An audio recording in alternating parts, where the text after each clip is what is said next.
Oase, obrolan seputar edukasi. Assalamualaikum warahmatullahi wabarakatuh.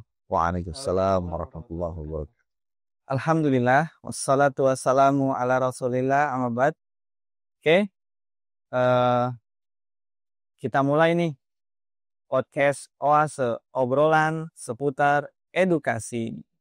Kali ini kita akan membahas sebuah materi yang sangat menarik, tentunya masih membahas di ranah lembaga pendidikan dan semisalnya.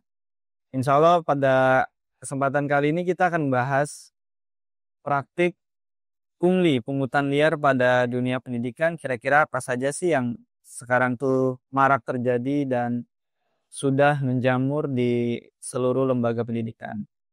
Dengan narasumber kita, yang pertama Ustadz Taufik LCMA. Gimana Ustadz? Kabarnya Ustadz? Bikhair, alhamdulillah. Masya Allah. Dan narasumber kita yang kedua, Mas Gali Pradita SH. Sehat Mas? Alhamdulillah, sehat. Alhamdulillah. Sehat selalu. Masya Allah ya.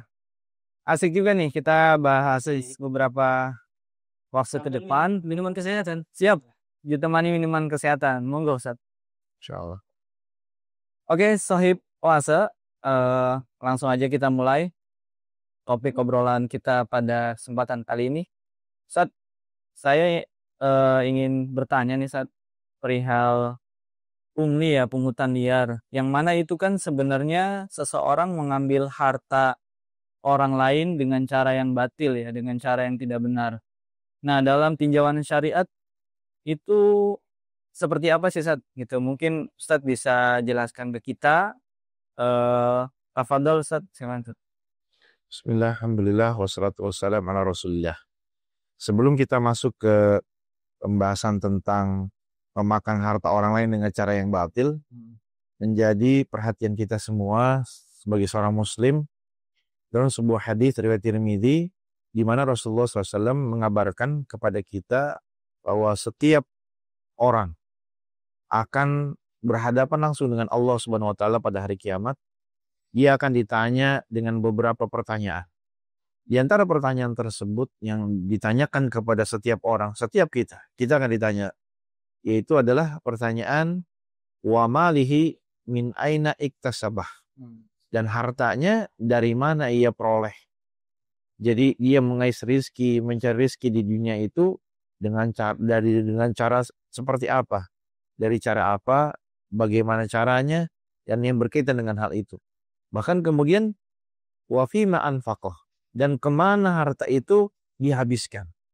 Maka bicara tentang masalah harta, bicara masalah penghasilan, maka ini perkara yang sangat penting untuk diketahui oleh seorang muslim, dari mana dia memperoleh harta yang ia dapatkan. Tentunya dengan cara yang halal, bukan dengan cara yang haram. Kemudian berkaitan dengan tadi yang dikatakan oleh Pak Hendra, yaitu larangan memakan harta orang lain dengan cara yang batil. Dalam surat Al-Baqarah Allah katakan, ya ayyuhalladzina amanu la ta'kulu amwalakum bainakum bil batil. Wahai orang-orang yang beriman, janganlah kalian memakan harta sesama kalian dengan cara yang batil. Maka ini menunjukkan kepada kita sekali lagi, jangan sampai kita mengambil harta orang lain. Jangan sampai kita memakan harta yang haram. Barangkali itu secara global sebagai mukaddimah pembahasan kita malam kali. Masya Allah, syukron, jazakallah khairan Ustaz. Berarti ngeri juga Ustaz ya? Iya. Makan harta orang lain itu. Nah, mudah-mudahan Allah selamatkan kita dunia akhirat insyaallah. Semoga Allah selamatkan kita dan Sohib Oase tentunya. Allahumma amin. Amin. Yang kedua nih, saya mau tanya ke Mas Gali ya. Kan di sekolah-sekolah nih marak ya, udah menjamur budaya iuran komite nih Pak Galih nih. Iuran komite yang dibebankan ke orang tua murid. Kemudian di mana itu apabila orang tua murid tersebut tidak bayar, malah dihitung sebagai tunggakan. DT apa? Iya, ditagi gitu ya. Di tanah ini paling ngeri. Jadi kayak seperti SPP gitu. Jadi iuran komite ini kok sifatnya seperti kayak SPP, wajib Jadi dibayar. sumbangan ya. Iya, Atau sumbangan wajib. bukan sumbangan. Nah, sebenarnya dalam peraturan perundang-undangan di negara kita, hal praktik-praktik seperti itu tuh kategori seperti apa nih Pak Gali? Coba mungkin Pak Gali bisa menjelaskan pada kita perihal demikian gitu. Oke. Silakan Pak. Kita ngobrol santai nih. Siap santai. Wah. Pertama kalau kita bicara soal pungutan atau sumbangan, kita kembali ke peraturan perundang-undangan kita tuh. Ada di Undang-Undang Sisdiknas tentang guru dan dosen, ada juga di Permendikbud nomor 75 tahun 2016. Nah, ini yang akan kita bahas nih. Di sini di pasal pertama itu dijelasin. Jadi dibedakan nih, Pak, Ustaz, antara sumbangan sama pungutan. Ini dua hal yang berbeda. Memang kelihatannya kayaknya sama aja sih. Tapi sebenarnya ini ada maknanya nih. Antara sumbangan dan pungutan. Antara sumbangan dan pungutan. Pertama, pungutan pendidikan di pasal 1 di nomor 75 tadi. Pungutan pendidikan adalah pungutan atau penarikan uang dari sekolah pada peserta didik, orang tua atau walinya yang bersifat wajib. Jadi dia sifatnya mengikat. Jadi kayak misalnya SPP, uang daftar ulang, dia sifatnya mengikat. Nah, ini disebut pungutan pendidikan. Pungutan kebales. Ini yang diperbolehkan dalam sekolah swasta, tentunya bukan sekolah negeri nih. Iya. Kalau sekolah negeri, setahu saya sudah digratiskan. Tidak biaya lagi ya. Gratis lagi. Nah, itu pungutan liar itu masuknya di sekolah negeri dia. Sering-sering praktek itu ya biar masuk tuh sekolah negeri, biar diterima. Kalau sekolah negeri, hati-hati, wah ngeri itu, bahaya. Lanjut Pak Gali. Nah, terus soal sumbangan. Kalau sumbangan itu adalah pemberian berupa uang, barang, atau jasa oleh peserta didik atau orang tua atau walinya, baik seorang ataupun bersama-sama, secara sukarela dan tidak mengikat satu pendidikan. Nah, ini kata penting antara mengikat sama nggak mengikat. Rela gitu ya. Kalau kalau pungutan pendidikan dia sifatnya mengikat. Nah, tapi kalau sumbangan sifatnya tidak mengikat. Jadi dia tadi sukarela. Kalau sukarela berarti kan mau bayar atau mau bayar nggak apa karena tidak ada pengikatan di situ. Nah, kalau komite Pak Gali yang sekarang tuh marak terjadi di hampir semua lembaga pendidikan itu masuk dalam kategori sumbangan apa pungutan? Nah, ini menarik nih. Apakah komite sekolah, pembayaran komite sekolah yang ditagih kepada wali murid termasuk kepungutan atau sumbangan? Ya. Karena itu sifatnya tadi mengikat, ada per bulan, berarti itu kan jatuhnya pungutan. Secara definisi sebenarnya ya, kita bicara definisi, jatuhnya pungutan. Karena kalau sumbangan tadi kan nggak mengikat dan sukarela. Sedangkan kalau prakteknya di lapangan, komite itu ditentukan. Misalnya 5.000 per bulan. Apabila wali murid nggak bayar, nanti sama ketua komite dan anggotanya itu ditagih tuh. Ditagih kayak kita utang sama pinjol. Iya, ada praktiknya, ada pengalaman seperti itu. Wali muridnya tegas banget tuh. Kadang-kadang di grup dikasih, kan malu soal murid yang belum bayar misalnya. Bukan soal wino sebenarnya. Berarti, maaf Pak Gali, berarti yang ada sekarang yang menjamur di hampir semua lembaga pendidikan itu termasuk pungutan Ustadz. Ya, pungutan komite. Nah, hal ini dalam perundang-undangan Dibolehkan. boleh nggak atau dibolehkan atau tidak komite ini melakukan pungutan gitu di lembaga sekolah, kita berbicara di swasta gitu. Betul. Gimana Pak? Nah, ini menarik nih. Iya. Apakah diperbolehkan komite sekolah meminta pungutan dana nadi kepada wali murid? Iya. Kita baca Permendikbudnya di pasal 3 di ayat 1. Pasal 3 ke 1 di ayat B ya. Komite sekolah boleh menggalang dana dari sumber pendidikan lainnya, dari masyarakat, perorangan, organisasi, dunia usaha, dunia industri, maupun pemangku kepentingan lainnya melalui upaya kreatif dan inovatif. Nah, jadi komite sekolah diperbolehkan untuk minta dana tuh.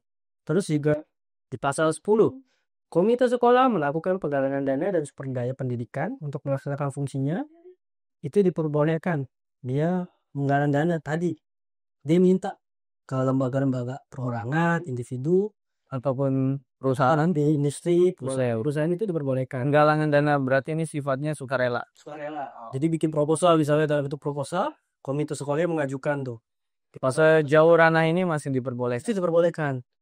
Cuman Kalau ke orang tua dan sifatnya itu pungutan tadi yang sudah disampaikan gimana? Kalau dalam aturan perundang-undangan. nah, kalau pungutan ke wali murid ini mutlak nggak boleh.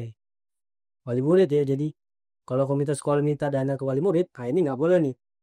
Di pasal 12, komite sekolah baik perseorangan maupun kolektif dilarang. Kalimatnya jelas tuh, dilarang. Di pasal 12 huruf B, dilarang melakukan pungutan dari peserta didik atau orang tua atau walinya. Ini mutlak jelas nih. Kalau kita pakai pasal ini udah selesai. Praktik selama ini di sekolah swasta ataupun di sekolah negeri, Iya. ketika komite menetapkan 5.000 10.000, itu nggak boleh sama sekali. Oke, jadi jelas ya, Sohib Oase yang ada sekarang tuh di sekolah-sekolah bahwasanya bayaran komite tuh termasuk pungutan. Nah, pungutan ini tidak boleh dilakukan oleh komite sebagaimana yang sudah dijelaskan oleh Mas Gali dalam peraturan apa tadi, Mas? Permendikbud nomor 75 tahun 2016 tentang komite sekolah. Oke. Kita lanjut mungkin ke pembahasan berikutnya. Ustadz, sejauh pengamatan Ustadz dan pengalaman Ustadz di dunia pendidikan yang sudah puluhan tahun, pernah gak sih Ustadz dapati praktik-praktik pungutan liar yang terjadi di lembaga-lembaga sekolah? Ustadz? Coba mungkin ada contoh lain gitu Ustadz, selain iuran komite ini. Pengalaman saya pribadi terkait dengan hal tersebut, selain daripada iuran komite sekolah atau korlas gitu ya, ini saya pernah temukan di salah satu sebuah sekolah Islam. Jadi ketika itu ada informasi bahwa sebagian guru-guru yang memang sudah memiliki NUPTK, sudah memiliki pengalaman beberapa tahun mengajar di sekolah tersebut. Jadi pemerintah daerah ketika itu menetapkan bahwa akan diberikan tunjangan kinerja pada tahun berjalan tersebut, pada tahun mendatangnya. Kemudian setelah nama calon-calon penerima tunjangan kinerja ini keluar, pihak SDM ketika itu memanggil nama-nama orang yang akan menerima calon tunjangan kinerja tersebut. Dan ini saya alami sendiri. Saya termasuk orang yang dipanggil ketika itu oleh kepala SDM saat itu di sebuah sekolah Islam itu. Lalu ia menceritakan tentang bahwa saya termasuk yang akan nanti tahun depan akan keluar tunjangan kinerja dari pemerintah kota, ya. Itu berdasarkan UPTK saja. Iya. Kemudian menariknya adalah sang kepala SDM saat itu mengatakan kalau nanti tunjangan kinerja itu keluar, maka akan dilakukan pemotongan. Si kepala SDM ini mengatakan seperti itu. Akan dilakukan pemotongan. Ya. Entah ini memang inisiatif dari si kepala SDM atau memang sudah berkoordinasi dengan yayasan, Allahu a'lam, saya tidak mengetahui saat itu. Jadi intinya ia mengatakan nanti ini dipotong dari masing-masing itu kurang lebih 1 juta. Jadi kalau nggak salah itu tunjangan kinerja yang akan keluar itu sekitar 5 juta per tahun. Lalu ia ingin agar setiap dana tersebut dari masing-masing orang itu dipotong 1 juta. Gitu. Dari jadi beberapa orang nanti dikumpulkan lalu nanti diberikan kepada orang-orang yang tidak mendapatkan tunjangan kinerja tersebut karena mungkin belum memenuhi persyaratan gitu. Ya, jadi itu mungkin ya salah satu contoh pungutan walaupun belum terjadi, tapi sang pelaku saat itu sudah menyebutkan bahwa berniat untuk memotong kalau tunjangan kinerja itu turun. Qadarullah, ternyata di tahun mendatang saya sendiri sudah tidak berada di sekolah Islam tersebut. Gitu. Jadi tidak ada kaitan. Tapi ada statement pernyataan ingin melakukan pemotongan terhadap tunjangan kinerja yang notabene uang itu datangnya dari pemerintah bukan dari sekolah Islam itu sendiri. Tapi Itu kalau dalam regulasi tunjangan kinerja itu memang murni hak guru ya Ustadz ya? iya, Iya, yang diberikan oleh dari pemerintah Kota Bekasi. betul. Artinya pemerintah kota saat itu sang guru ini menerima gitu. Iya. Karena pemerintah kota saat itu menetapkan person to person langsung bahwa orang-orang inilah yang akan berhak untuk menerima. Oh, ada namanya. Ada namanya jelas. Tapi masuk rekening langsung nggak tuh kalau nggak salah ya? Apa? Kabarnya seperti itu karena akhirnya saya tidak jadi karena sudah keluar ternyata di beberapa waktu mendatang. Jadi saat itu ada statement seperti itu. Jadi saya merasa ini salah satu bentuk ya niatan untuk melakukan pungli terhadap para guru-guru yang notabene harusnya mereka ya menikmati hasil kerja keras mereka.